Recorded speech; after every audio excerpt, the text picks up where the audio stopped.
Welcome to the weekend warm-up on the Winners Enclosure. Before I introduce the brains alongside me throughout this programme, I'm going to encourage you to subscribe to the YouTube channel, that is the Winners Enclosure, because we'll have plenty of insights, previews, we'll have interviews, and we'll obviously be keeping you up to date with all of these things at what's a very busy time of year. Well, the brains I was referring to are Chris Dixon. And Chris, en route to the races, it's great to see you in situ on the side of the road. But it's a great time of year, I feel. We've done Cheltenham, we're heading to Aintree, and now the emphasis is on the turf. We've got good weather, longer days. What's not to love? Absolutely. I think we're set for a little bit of a cold snap after what has been a real nice start to the week. But other than that, as you say, great time of year. I think for anyone that loves flat racing, this time of year in particular, really gets you excited, doesn't it? Because you're seeing horses, new horses that you've never seen before, be them 2-year-olds coming out for the first time, 1 or 2 3-year-old novices and maidens with really good pedigrees that are coming out onto the track, maybe going to turn into classic contenders. We're not far away from the classic trials, and it's just a time of year where there's a load to look forward to. There'll be a few connections with bubbles burst over the next few weeks, but it's very much an exciting time of the year. I was down at the sales at Newmarket yesterday. Pretty low level sale, but everyone very much in flat mode now and looking forward to it. I know we're going to look at some jumping action as well, but my attention has certainly switched, Emma. Mine too.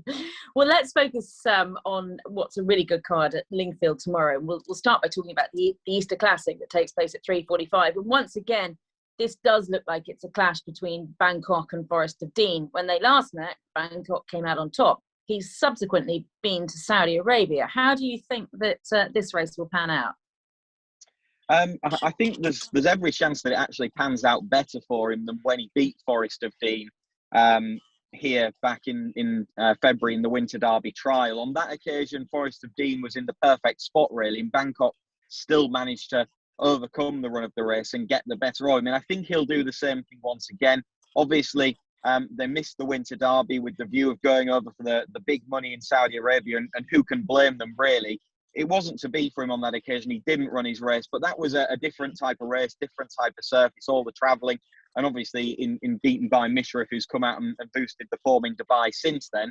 Now, that piece of Dubai form links in as well with Felix, who's been behind Bangkok and behind Forest of Dean, tying them in as well to that particular race. And all in all, I think Bangkok's form prior to Saudi Arabia looks strong enough to go on and win this race. And I expect that he can confirm those placings with Forest of Dean and take what is the feature events on all-weather finals day at LINFIELD.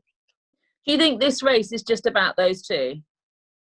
Well, I think you always at LINFIELD, you've got to give other horses a little bit of a chance, because even when you think that there can be a bit of a class edge around LINFIELD, the margins always seem so tight that it can come down to the finer points of a race. Assimilation is a horse that is on the up. You wouldn't completely rule him out, for on the face of it, he would have to improve. And he's ridden by Luke Morris, who tactically, on the all-weather in particular, really does think about what he's doing. He gets horses in the right place. Now, I wouldn't be surprised if Assimilation ran above himself to some degree, but ultimately it does look a little bit of a match between the two. It's not as if Sylvester de Sousa is going to be tactically away from and tuned into what's going to be happening here. And I think he will have Bangkok close enough to get into the right spot to go on and win the race. Well, MUSSELBURCH staged a really strong card on Saturday, and the Queen's Cup is their feature. That takes place at 3:35. This is a really open race, and the market suggests that as well. Mark Johnston's got quite a strong hand here. He's got 2 of the top 3 in the market. I guess the Max We Can and Trumpet Man being those 2. How do you see this race panning out? I think it'll be a strongly run one as much as anything, Emma. I think that's the first point to note. There's a number of these that will go forward and make the running. On this call that we're recording this on, we've got 2 free spots. We could just do with putting Mark Johnston and Ian Williams in the other 2 positions, and we might be able to sort the race out absolutely no bother, because I think Johnston's got 5, Ian Williams has got 3, and there's only 14 runners. Yeah. I think the Max We Can, who's the mount of Ben Curtis, new sort of first choice rider, it seems, to the Mark Johnston team, certainly going to be getting a lot of opportunities for them. He's aboard that horse, and he's got some strong form from last year. He's dropped in the weights a little bit. He bounced right back to form at Newmarket back in September. That was behind an improving horse, and I think that is a really good effort. He's in here off the same handicap mark, and with a strongly run race likely to suit, so long as he doesn't get too far back at a track where maybe you don't want to be too far out of your ground, then I think he's got a very, very good chance, and looks the pick of the Johnston team, but it is a fairly tough race to solve. Yeah, he's interesting, isn't he? Because he's obviously been gelded as well since he was last seen at Newmarket, finishing a strong second. Trumpet Man's also a progressive horse, so I don't think we've still seen the best in yet. And then you've got Andrew Balding's Nate the Great, Rock Eagle, who's been running well and stays well. Yeah, it's a fascinating race, but it could go down to just one of the 5 of Mark's. It could well do, as you mentioned. Trumpet Major, he's very much been on the up. Even over this sort of trip, that stall in 13 isn't ideal for him. That is a little bit of a tricky position to try and negotiate from for his rider, Franny Norton. Mentioned Ian Williams has got a strong hand as well. I thought Indianapolis was an intriguing contender. First start for the stable. He's become well handicapped, and PJ McDonald will be taking the ride. Ian Williams, it's a case of whether he's thinking short term and a valuable prize here with the Queen's Cup, or if, like he often does, thinking a couple of steps ahead, and maybe this is a horse that they're thinking of sending to the likes of Royal Ascot again. But I think if he's quite strong in the market, you'd be having a good look at Indianapolis, because he's got some good form last year. First start for Ian Williams, I think he could get right back to his best. And if pushed at this point, at the prices they are, I'd just be leaning towards Indianapolis as the selection.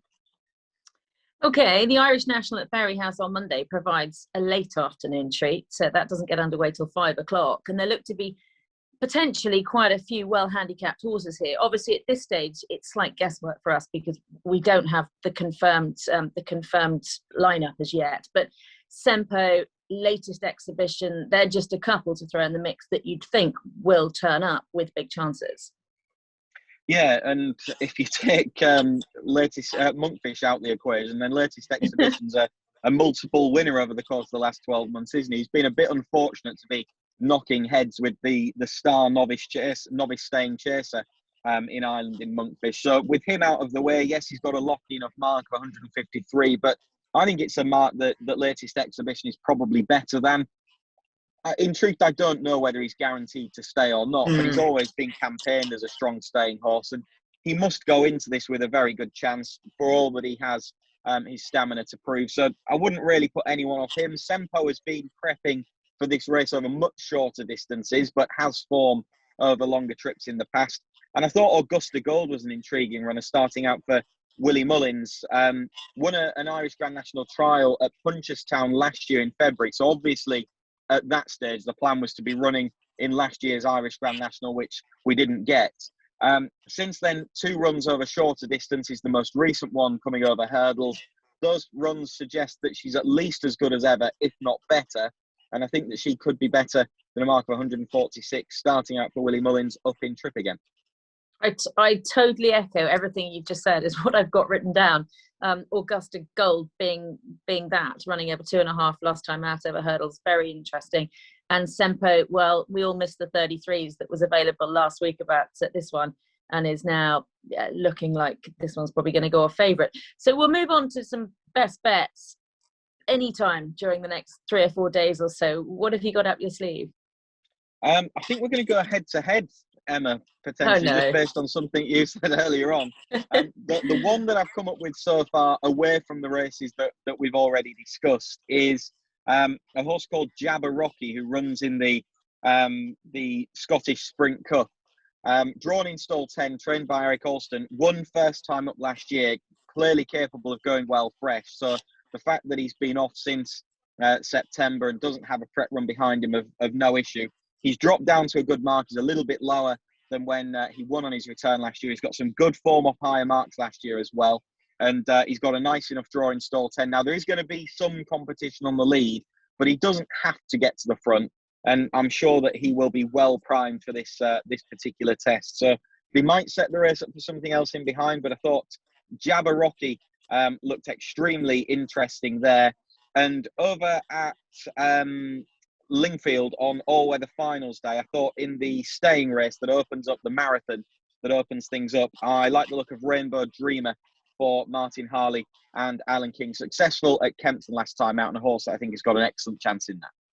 Well, that's very interesting because we haven't compared notes at all. And Rainbow Dreamer is the second of my two. Totally agree with you. He was a short price favourite for this race last year. And then obviously with the pandemic, it got cancelled. And this has very much been the target for him. I think he's a massive player and I think he totally warrants his place at the top of the market. And then you're right. The only thing I did tell you is I was asking you the pronunciation of Zarzini in the Scottish Sprint Cup, which is why you knew that I was going against you. I thought this was an interesting horse. Obviously, he was in Ireland. He's got group placed form as a 2-year-old. He's now with David Barron. David does exceptionally well with these types of horses. I thought he was eye-catching last time because he was trapped wide. He was too keen early on. He's dropping back in trip to 5 furlongs, but I wouldn't be put off by that. He showed plenty of speed that day, and I just think he could be potentially quite an interesting horse. So we'll go head-to-head there, but we thoroughly agree with Rainbow Dreamer in the marathon. That's at 2 o'clock at LINFIELD tomorrow. Chris, thank you very much indeed. Safe travels en route to Chelmsford, and we will talk to you again next week. Thanks a lot, Emma. Cheers.